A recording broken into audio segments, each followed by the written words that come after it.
안녕하세요. 한방내과 전문의 한의학 박사 박색입니다. 오늘은 어지럼증에 대하여 말씀드리겠습니다.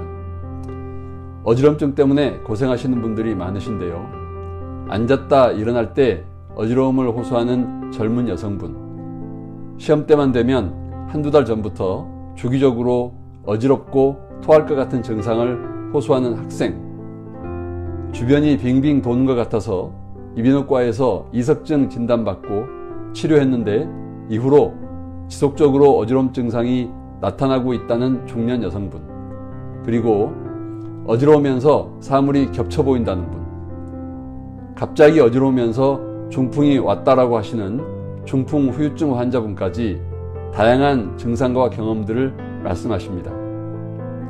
대부분은 일과성으로 잠시 어지러웠다가 회복되는 분들이 많으시지만 이런 증상을 자주 경험하게 되면 불안해지기 쉽죠. 어지러움증은 질환으로서 보면 보통 말초성 어지러움증과 중추성 어지러움증 이렇게 분류를 하는데, 귀에 있는 전정기관에 문제가 발생하여 어지러움 증상이 나타나는 경우를 말초성 어지러움증이라고 하며, 이석증, 전정신경염, 그리고 메니에르 증후군이 여기에 속합니다. 중추성 어지러움증은 뇌에서 발생한 질환으로 뇌졸중, 즉 뇌경색이나 뇌출혈, 그리고 뇌종양으로 인하여 나타나는 어지러움증입니다. 이때는 응급을 요하는 경우여서 바로 대형병원 응급실을 찾으셔야 합니다. 그런데 일상에서 자주 보는 어지러움증은 이런 질환으로서의 어지러움증보다는 가볍지만 자주 반복되면 불편하고 불안감을 주는 정도의 어지러움증으로 검사상으로는 딱히 문제가 나타나지 않고 치료도 쉽지 않은 그런 경우들입니다. 가장 흔하게 볼 수 있는 것이 기립성 저혈압입니다. 갑자기 일어날 때 핑 도는 증상으로 자세를 바꿀 때 머리로 신속하게 혈액이 공급되지 않아서 어지러움증이 생기는 것입니다. 이런 현상은 자율신경계의 보상작용에 의해서 전신에 혈액 공급이 원활하게 이루어지지 못할 때 나타나는데, 이런 분들은 평소에 전신의 피로감을 느끼는 경우가 많고 심할 때는 두통, 오심 증상을 수반하며 간혹 실신하는 경우도 있습니다. 이런 현상은 피로가 누적되고 스트레스를 많이 받았을 때 나타날 수 있습니다. 간혹 사우나를 하거나 목욕탕에 몸을 오래 담그고 땀을 많이 흘린 후에 어지러움 증상을 느끼는 분들도 많이 있습니다. 충분한 휴식과 함께 수분 섭취를 늘리고 기력을 보충해야 합니다. 그 다음으로는 소화가 잘 안 되고 체기가 있을 때 나타나는 어지러움증입니다. 소화 기능이 약하신 분들은 식후에 위장에 있는 음식을 소화시키기 위하여 위장으로 혈액순환이 집중되면 팔다리 그리고 머리로 가야 할 혈액이 위장 쪽으로 과도하게 집중되면서 어지러움을 느낄 수 있습니다.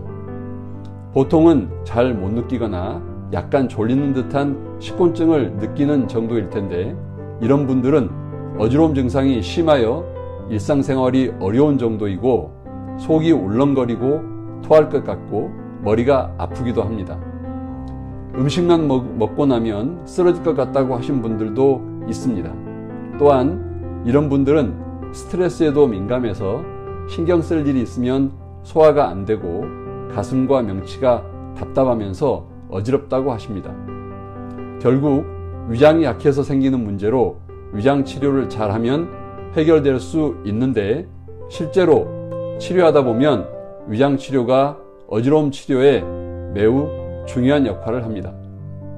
평소 어지러움을 자주 느끼지만 소화는 괜찮다고 하시는 분들 중에서도 복진을 해보면 위장에 만성적인 기능성 위장장애를 갖고 있는 분들이 많으십니다.